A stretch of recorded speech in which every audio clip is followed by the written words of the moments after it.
Assalamualaikum warahmatullahi wabarakatuh. Sahabat semuanya yang dirahmati Allah Subhanahu wa taala.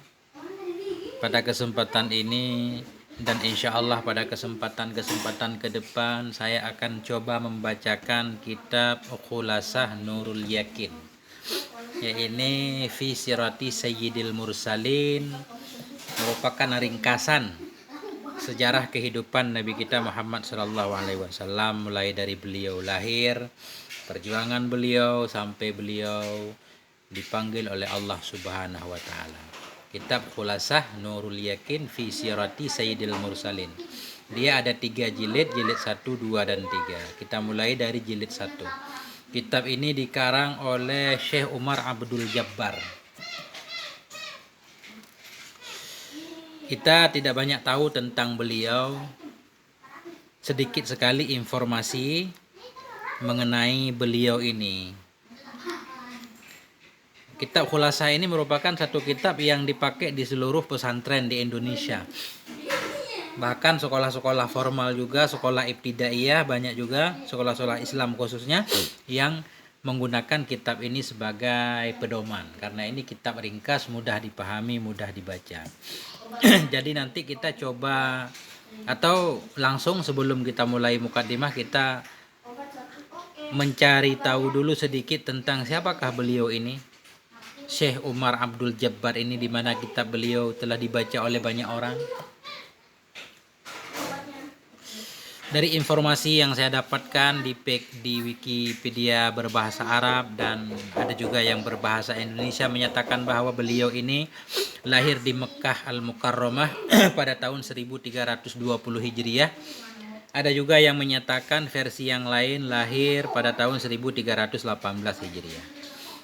Kemudian beliau belajar di Mekah Al-Mukarramah, juga pernah beliau belajar di Masjidil Haram. Salah satu guru beliau yaitu ulama dari Indonesia, ulama Nusantara, Syekh Nawawi Al-Bantani. Jadi beliau belajar di Masjidil Haram tentang ilmu tafsir, fikih, hadis dan lain sebagainya. Beliau sangat mencintai gurunya Syekh Nawawi Al-Bantani. Beliau ini sangat hormat kepada sang guru. Kemudian singkat cerita, pada tahun 1342 beliau meninggalkan tanah kelahirannya, meninggalkan Mekah Al-Mukarramah menuju ke San'a, Yaman. Jadi di Yaman beliau menggeluti bagian ilmu pengetahuan. Beliau banyak mengarang kitab-kitab khususnya untuk sekolah-sekolah dasar, mengembangkan metode pengetahuan, membentuk kurikulum dan semuanya. Di kemudian hari itu beliau dikenal sebagai orang yang sangat terpengaruh sekali, sangat berjasa sekali dalam meletakkan dasar-dasar pendidikan Islam di madrasah-madrasah. Beliau berdakwah di Yaman, tidak lama kemudian beliau sudah sangat terkenal, masyhur, sampai kemasyhuran beliau itu terdengar ke daerah Mukalla, masih di daerah Yaman juga. Kemudian Raja Mukalla menyurati beliau, meminta beliau untuk datang ke Mukalla mengembangkan pengetahuan supaya pendidikan maju sebagaimana di Yaman waktu itu maju. Akhirnya beliau sesudah mempertimbangkan, beliau juga menyetujui, berangkatlah beliau ke Mukalla. Sekitar 3 tahun di sana beliau sudah melakukan banyak hal. Tiba-tiba datanglah sepucuk surat dari Indonesia. Sepucuk surat yang isinya meminta beliau untuk datang ke Indonesia. Karena di kala itu Indonesia sedang dalam upaya usaha-usaha untuk dikristenkan, usaha kristenisasi. Lebih-lebih ketika datangnya penjajahan Belanda waktu itu, di mana Belanda datang ke Indonesia bukan hanya maksud untuk mencari rempah-rempah saja, tapi punya misi terselubung di baliknya, yaitu pengen mengkristenkan orang Indonesia. Sudah mempertimbangkan, beliau sangat sayang sekali tentunya kepada saudara-saudaranya yang muslim dimanapun berada. Akhirnya beliau minta izin kepada Raja Mukalla. Awal-awalnya Raja Mukalla agak berat untuk memberi izin kepada beliau, melepaskan beliau untuk pergi ke Indonesia. Namun pada akhirnya seorang raja juga tidak boleh ego. Sebagaimana negaranya pengen maju makmur di bidang pendidikan, mestinya negara lain juga sama. Akhirnya diadakanlah sedikit perayaan untuk pelepasan beliau. Berangkatlah beliau menuju Indonesia Nusantara. Kalau nggak salah beliau mampir di Pulau Jawa pertamanya. Beliau disambut oleh orang-orang Indonesia pada waktu itu, baik masyarakat biasa ataupun tokoh-tokoh ulamanya, baik yang keturunan Arab ataupun bukan.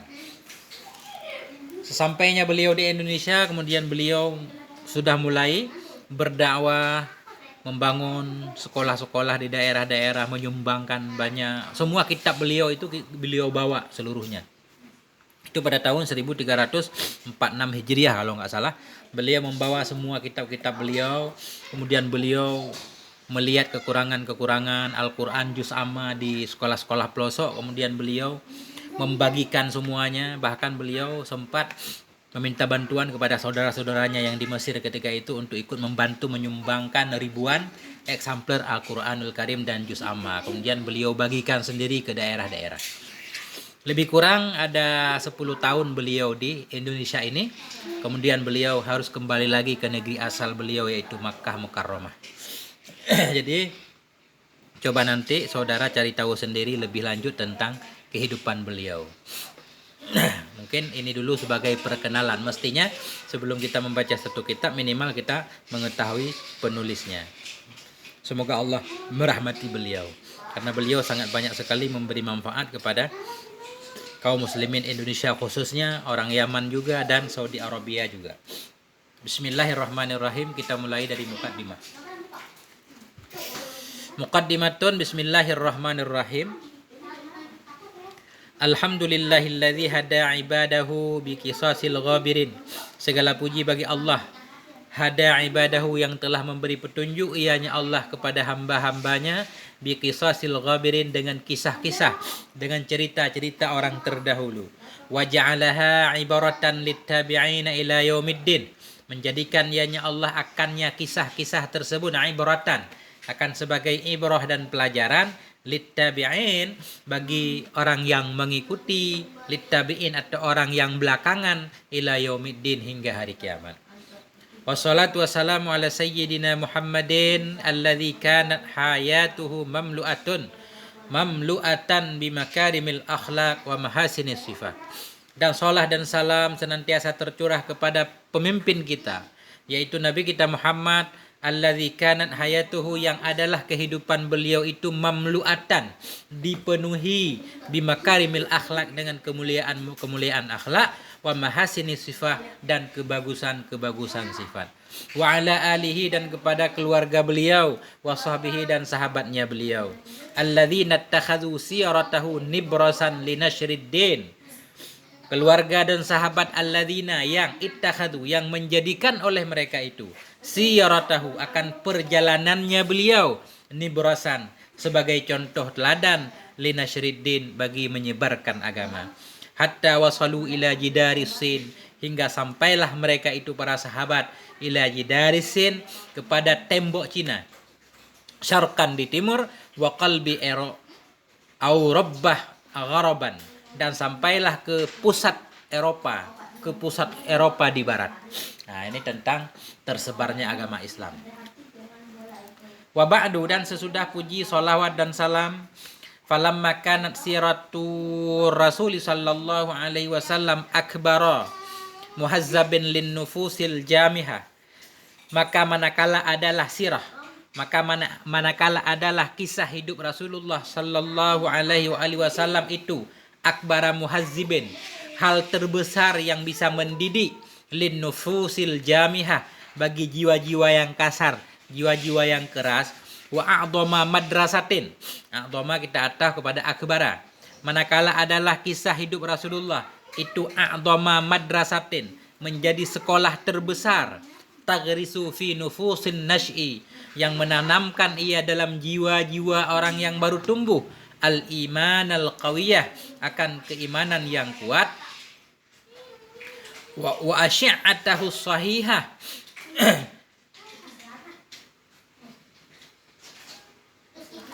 menanamkan ia ianya sejarah Nabi fin nufusin nash'i, dalam jiwa-jiwa yang tumbuh, akan asyi'atahu, akan sinarnya Nabi yang sahih, wa quwwatal iradah, dan akan kekuatan kehendak, wal istimsaka bil haq, dan akan berpegang dengan kebenaran, wa tahalliya, dan menghias diri, bi asyrafil akhlak, dengan semulia-mulia akhlak, wa akramil khisali, dan semulia-mulia segala perkara. Ra'aitu, aku melihat, an ulakhisa, akan bahwa aku ringkaskan, litalamidil madarisil ibtidaiyah, bagi murid-murid sekolah-sekolah dasar, durusan, akan beberapa pelajaran, min siratihi, daripada kehidupannya Nabi sallallahu alaihi wasallam, bilugatin, dengan bahasa, yashulu, dengan bahasa yang mudah, alal muallimi, kepada para guru, tadrisuha, oleh mengajarkannya, wa alat tilmizi, dan mudah di atas murid, fahmuha, oleh memahaminya bahasa, wan nutuqu biha, dan mengucapkannya. Jadi kesimpulannya, ketika Syekh Umar Abdul Jabbar ini, beliau melihat bahwa sejarah kehidupan Rasul itu sangat besar pengaruh sekali, sangat besar sekali pengaruh untuk mendidik jiwa kita yang jahat, merupakan sekolah yang luar biasa. Kehidupan Nabi itu jadi sekolah yang luar biasa, yang bisa menanamkan keimanan yang kuat dalam jiwa kita, menanamkan cahayanya, menguatkan kehendak kita untuk berpegang dengan kebenaran, untuk bisa menghias diri dengan akhlak Nabi yang mulia, dan perkara-perkara mulia yang lainnya yang ada pada Nabi. Beliau melihat bahwa perlu meringkas untuk murid-murid sekolah dasar beberapa pelajaran dari kehidupan Rasulullah SAW, menggunakan bahasa yang mudah diajarkan oleh guru dan mudah juga dipahami oleh murid. Waqad ikhtartu minal kutubit tarikhiyati kitab Nurul Yakin fi sirati Sayyidil Mursalin. Dan sungguh telah aku pilih daripada kitab-kitab sejarah akan kitab Nurul Yakin fi sirah Sayyidil Mursalin, ta'lif almarhum Al-Khudaribik. Nah, jadi karangan almarhum Syekh Khudaribik. Jadi kitab Khulasa ini merupakan ringkasan dari kitab Nurul Yakin fi sirati Sayyidil Mursalin. Li'atimadihi, kenapa beliau memilih kitab Nurul Yakin? Li'atimadihi, karena berpegangnya beliau, pengarangnya, fir riwayah, dalam meriwayatkan cerita-cerita Nabi, alal Qur'ani, berpegang kepada Quran, wal hadisi, dan hadis, wa syuhratihi bainal ami wal khas, dan karena masyhurnya beliau Syekh Khudaribik ini bainal am, di kalangan orang am dan di kalangan orang khas.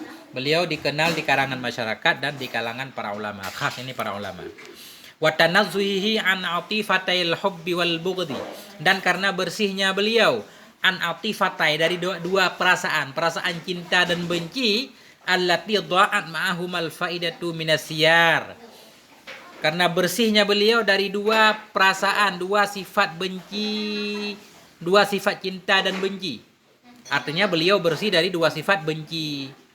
Dari dua sifat benci, yang benci bukan karena cinta, yang bukan cinta karena Allah, atau benci yang bukan benci karena Allah.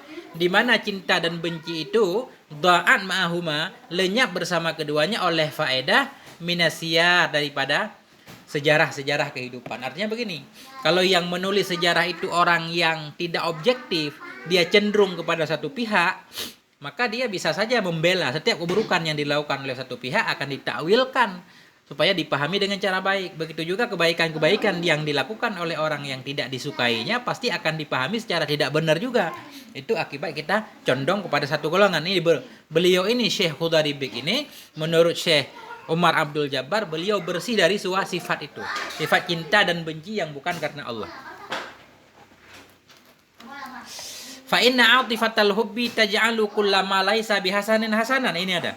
Karena bahwa sungguh perasaan bercinta, taj'alu itu menjadikan ia kullama laisa bihasanin, akan setiap sesuatu yang tidak bagus, hasanan, akan menjadi bagus.